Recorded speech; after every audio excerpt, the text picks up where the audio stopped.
Chapter 25: The Relationship of White Owned Banks to the Black Community.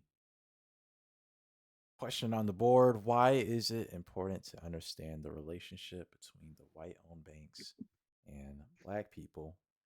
And I think for this answer, I think the first page, 657, pretty much explains why we should understand the relationship, because Mm-hmm. the way it's set up, it's the domination and the dominated, where we're giving so much, we're investing our dollars, we're creating these banks. Oops. Was that me? Oh no, it was you. Okay. That was I'm Ethel. sorry. She did. Oh, F. Okay. No, I Sorry, that moved my was me. I keyboard. I didn't thought. know you did the soundboard on. Oh, okay. No, I thought I hit a but I moved my keyboard and it had that sound happened at the same time. It's like, oh, what did I hit? That was uh, me. Because before you Okay. couldn't do the soundboard on mobile. right, right, Oh, Sorry. right. oh, okay.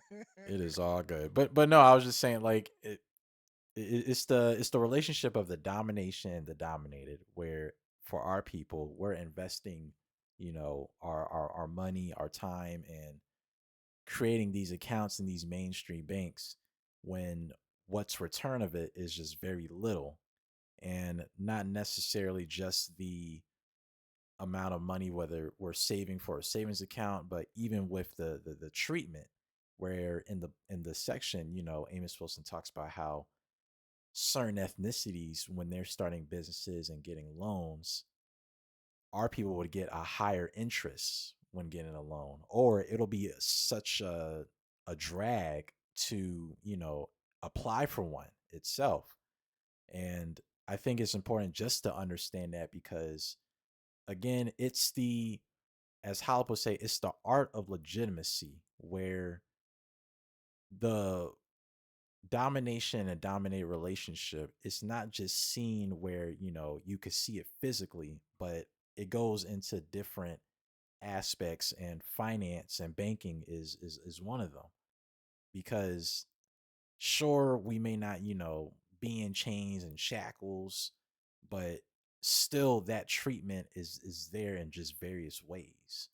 And I think from this first page, this gives a clear indication of why we have to understand that, because again, it's still having that oppressive, state here in America, unfortunately.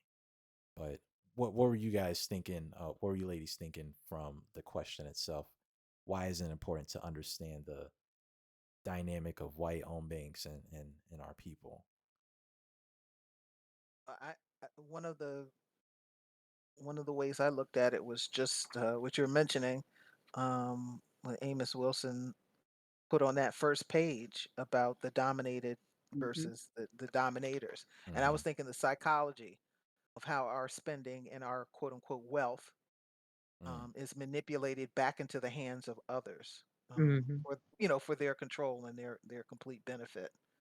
Um, that was something that jumped out of we need to understand just that basic thing because a lot of people don't think about it that way. right.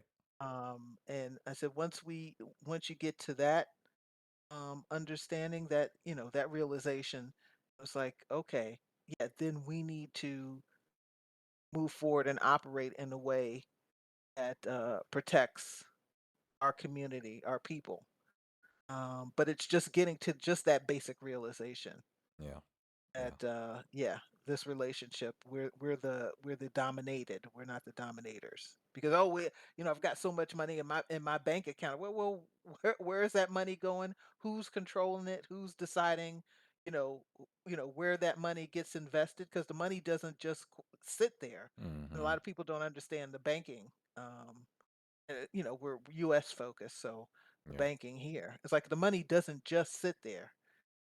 It's in your account, quote unquote in your account, but they're doing stuff with it. They're loaning it Hmm. out. It's Yeah. active. They're doing things with that money. Well, if it's not not even just necessarily just the black bank, but in a bank that has you know, your values or your well-being at heart. Not that they're thinking about it 24, but you know that there's something that benefits you. I'll put it that way, Yeah. and benefits our community. Then yeah, you're talking about what we're currently dealing with was quite a bit of exploitation and manipulation. Right. I mean, the section itself, when it first starts off on 657, bank rob customers. So if you have that Mhm. third party that doesn't have the they don't have the interest of our folks, and we're letting our money, be in these accounts. I mean, the return of it is it's not going to be good. We're going to be very unhappy about it, but we wouldn't know why. It's just like you said, Helena. We're thinking that, oh, since we're putting this in our account, it's just going to sit there. But without knowing just the basics, you know, we could go a long way. And there was even other chapters where Amos talked about it too, where you had he explained the black church and the relations that they would have with, like, black owned banks or just any other financial institution, where All there right. is that clear communication of, hey, this is what we want to help you with, this is how we can educate you, financial literacy. And they're showing us that that we matter and we're trying to grow together, but with this dynamic, there's nothing like that at all. It's just, here's the institution, and we know you're going to put your money here, and then that's just it. But Mhm. yeah, I think it's very vital to understand that dynamic, though. Very important. Yeah, exactly. And like you were saying, that just that first sentence, the essence of the domination is Yeah. that the dominated benefits at the expense of the dominated.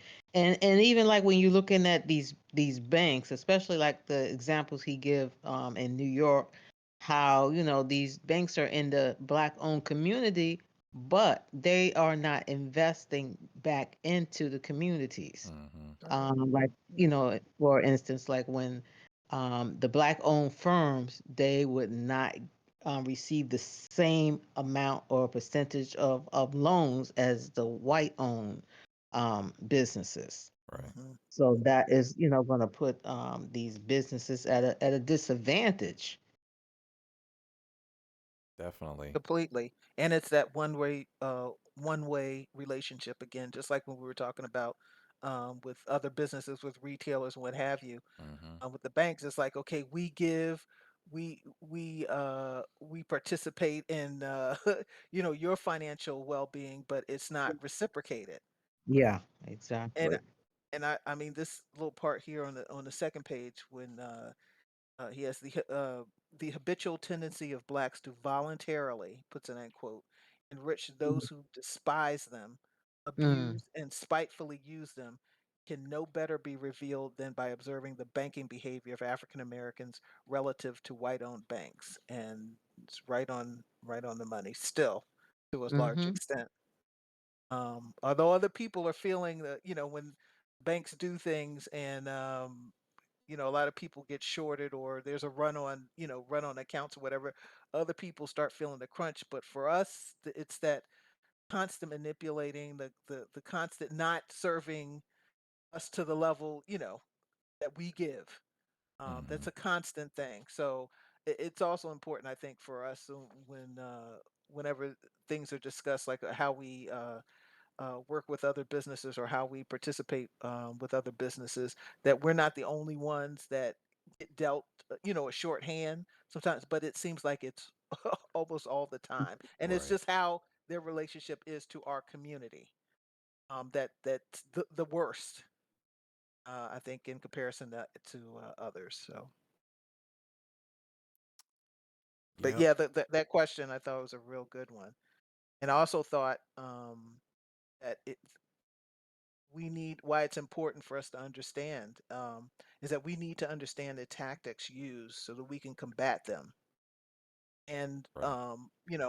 to a certain extent separate so that we can control our financial future and lessen the impact that others will have on us. I mean, we're on the same planet, there's going to be some interactions, but If we're in control, it's just we have a much better chance of Mhm. significant progress and survival. So I think we need to understand the tactics.